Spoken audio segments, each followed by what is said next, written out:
Salam kerahiman. Hari ini kita ketemu lagi di tanggal 6 Oktober. Akan baca dari 344 dan 370. 344. 20 Desember 1934. Pada suatu petang ketika aku memasuki kamarku, aku melihat Tuhan Yesus tampak dalam suatu monstran di langit terbuka. Pada kaki Yesus, aku melihat Bapak pengakuanku dan di belakangnya sejumlah besar pejabat gerejawi tingkat tertinggi. Mereka mengenakan jubah yang belum pernah aku lihat kecuali dalam penglihatan ini. Di belakang mereka tampak himpunan biarawan, biarawati dari aneka kongregasi, dan lebih ke belakang lagi aku melihat himpunan orang yang luar biasa banyaknya yang membentang jauh melampaui penglihatanku. Aku melihat dua sinar memancar dari hosti seperti dalam gambar itu. Berpadu sangat dekat tetapi tidak tercampur. Dan kedua sinar itu menembus tangan Bapak pengakuanku dan kemudian lewat tangan para klerus dan dari tangan mereka, sinar itu memancar kepada umat dan kemudian kembali ke hosti itu. Dan pada saat itu aku melihat diriku sendiri sekali lagi di dalam kamarku yang baru saja aku masuki. 370. Pada hari itu juga, ketika aku berada di gereja menunggu pengakuan dosa, aku melihat sinar seperti yang sudah-sudah memancar dari monstran dan menyebar ke seluruh gereja. Ini berlangsung selama ibadat. Sesudah kebaktian kepada sakramen Maha Kudus, kedua sisi gereja dan kembali lagi ke monstran. Sinar itu tampak cemerlang dan transparan seperti kristal. Aku minta kepada Yesus agar ia berkenan menyalakan api cintanya dalam semua jiwa yang telah menjadi beku. Di bawah sinar-sinar itu, hati akan menjadi hangat. Juga kalau sebelumnya ia beku seperti suatu balok es. Demikian juga kalau sebelumnya ia keras seperti batu, ia akan remuk menjadi debu. Ini terjadi 20 Desember 1934. Di kamar. Suster Faustina melihat Tuhan Yesus tampak dalam suatu monstran di langit terbuka.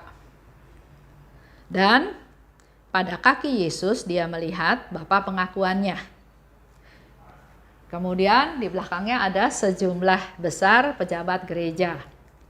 Kemudian ada himpunan biarawan, biarawati, dan di belakangnya lagi himpunan umat dalam jumlah yang sangat banyak.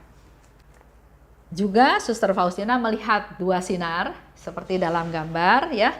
Sinar itu memancar dari hosti, menembus tangan Bapa pengakuan, kemudian lewat para klerus sampai ke umat dan kemudian kembali ke hosti tersebut.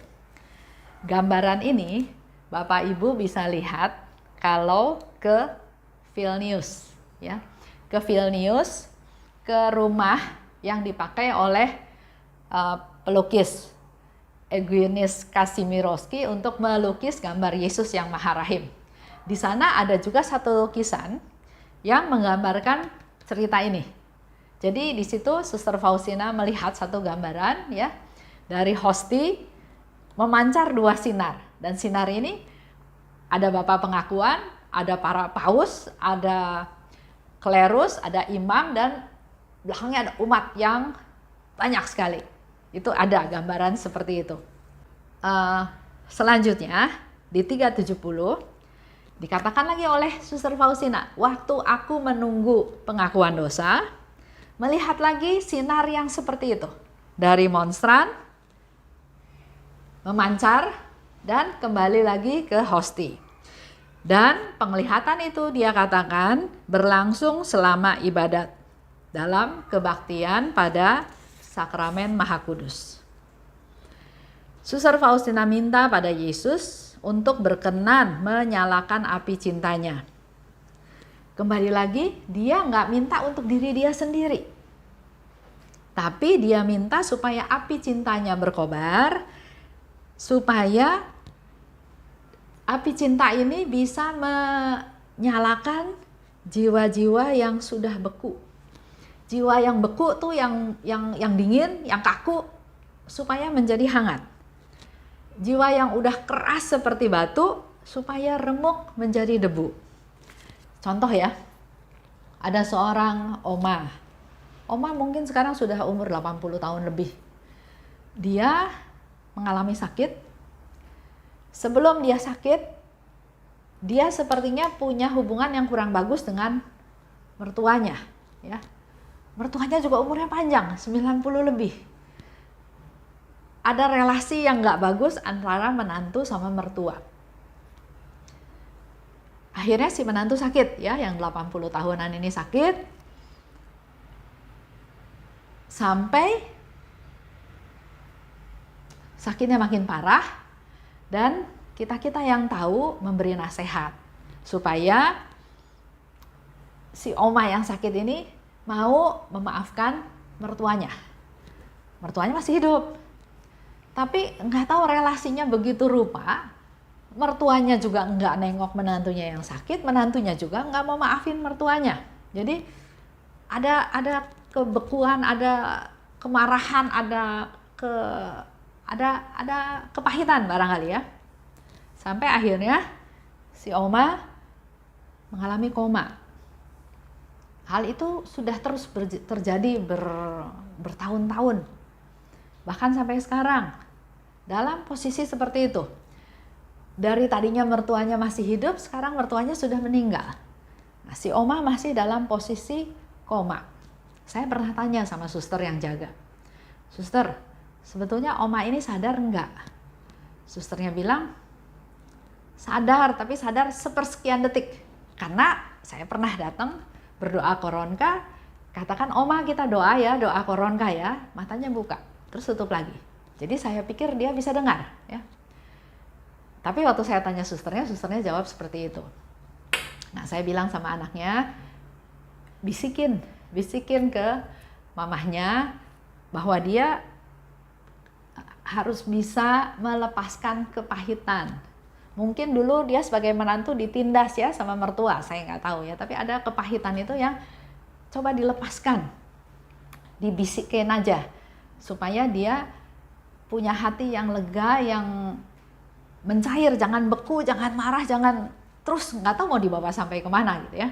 Nah, di sini Suster Faustina minta kepada Yesus supaya berkenan menyalakan api cintanya Yesus sendiri, supaya dia bisa menghangatkan hati yang beku, bisa membuat hati yang beku seperti batu itu bisa remuk seperti debu. Contoh hati yang beku, yang putus asa, yang pesimis, melihat dunia ini udah nggak ada harapan, yang keras kepala, yang merasa benar. Orang yang punya pikiran selalu benar itu juga termasuk hati yang beku. Nggak mau terbuka, nggak mau bisa mengerti situasi, pokoknya saya betul. Itu juga hati yang beku. Yang egois, yang tidak percaya, yang nggak berempati atau bersimpati pada orang lain, itu termasuk hati yang beku. Yang egois, contoh yang gampang, suami istri ya, ada keributan, ada ketidakcocokan, dan si suami merasa punya pacar yang lain. Saya nggak butuh si suami bilang, saya nggak butuh istri ini, cerai aja, karena saya sudah punya wanita lain yang lebih mengerti dia, yang lebih sayang sama dia, atau apa ya, banyak alasannya. Padahal suami istri ini seorang Katolik yang aktif. Jadi saudaranya, teman-temannya, termasuk romonya juga memberi nasihat untuk ingat janji pernikahan. Setia dalam untung dan malang, harus bisa saling mengasihi, saling mengampuni. Tapi si suami merasa, enggak, saya mau menunjukkan bahwa saya bisa, saya benar, saya mau tinggalin istri saya. Nah, gitu ya. Nah, dengan segala macam nasihat, bahkan juga firman Tuhan bilang kan, tidak boleh apa yang sudah disatukan oleh Tuhan tidak boleh diceraikan manusia. Tapi dia punya ketetapan atau punya hati atau punya keputusan yang egois. Saya betul, saya berani bertanggung jawab, saya berani ambil resiko dan seterusnya. Itu hati yang beku. bukan hati yang hangat, bukan hati yang dari Tuhan. Karena nggak mungkin Tuhan kasih hati seperti itu. Ya, terjadi perceraian. Karena dia merasa, saya bisa. Saya mau menunjukkan bahwa saya hidup bahagia dengan perempuan yang lain. Saya nggak bahagia dengan istri saya. Nah, kalau kita refleksi kembali, hati yang bagaimana yang ada di dalam hati si suami tersebut? Dengan dia menceraikan istrinya, otomatis dia tidak taat pada janjinya dalam sakramen pernikahan. Dia tidak melaksanakan firman Tuhan. Yang lebih lagi, dia mengecewakan, membuat anak-anaknya sedih. Karena dia pikir, loh kok papa saya yang pelayanan, yang katanya dekat sama Tuhan, tapi tidak melaksanakan firman Tuhan. Tapi dia lebih mengutamakan egoisnya, kebutuhan badannya, nafsunya, merasa hebat, merasa berkuasa, merasa bisa menceraikan istrinya. Itu orang-orang yang egois, yang hatinya beku. Mari kita banyak berdoa buat keluarga-keluarga seperti itu. Jangan sampai semakin banyak. Kalau saya dengar di TV, dengan adanya COVID-19 ini, banyak juga terjadi perceraian. Karena si suami udah nggak bisa kasih nafkah si istri. Mungkin si istri merasa, saya kalau kawin sama yang lain, saya bisa hidup lebih enak atau apa ya. Pertimbangannya saya nggak tahu, karena saya nggak kenal ya. Cuma yang saya tahu, tingkat perceraian katanya meningkat. Nah, kita sebagai orang beriman, sebagai orang yang percaya pada Tuhan, mari sungguh-sungguh mengandalkan Tuhan. Semakin kita lemah, semakin kita nggak kuat, semakin kita nggak berdaya, kita justru harus semakin dekat sama Tuhan, bukan menjauhi Tuhan. Itu aja yang saya mau sharingkan hari ini. Kita tutup ya dengan doa. Dalam nama Bapa dan Putra dan Roh Kudus, amin. Allah Bapa yang maha baik, Engkau tahu keadaan dunia sekarang ini. Dengan segala macam permasalahannya, khususnya juga masa COVID-19 ini yang masih terus terjadi berlarut-larut. Sudah lebih dari 6-7 bulan. Banyak keluarga, banyak di antara kami yang juga mengalami penderitaan, mengalami kesusahan karena masalah COVID-19 ini. Tapi kami juga mohon Tuhan, seperti Suster Faustina mohon padamu, supaya Engkau mengobarkan cintamu untuk kami-kami semua Tuhan, khususnya untuk mereka yang punya hati yang beku. Engkau hibur mereka Tuhan, agar hati yang beku menjadi hangat kembali. Engkau juga jamah mereka Tuhan, agar hati yang membatu bisa remuk, bisa hancur, menjadi debu. Sehingga dengan demikian, kami bukan menjadi orang-orang yang saling menyakiti, yang merasa benar, merasa paling harus diperhatikan, harus dimaklumi, tapi mampukan kami untuk lebih melihat kepentingan orang lain lebih penting daripada kepentingan diri kami sendiri.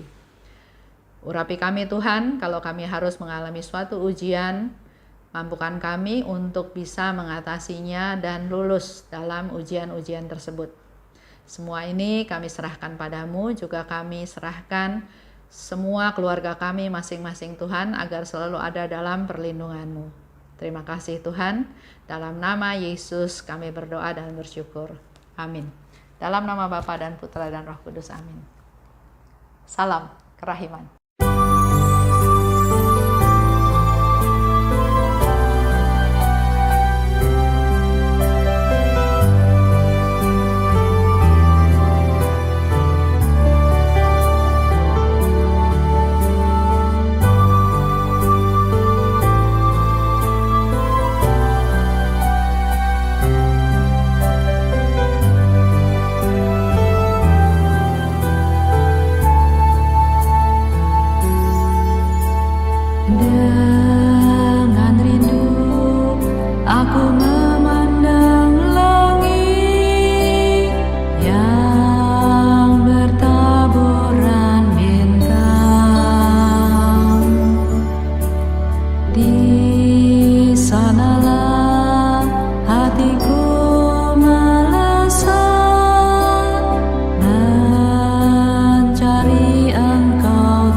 Izinkanlah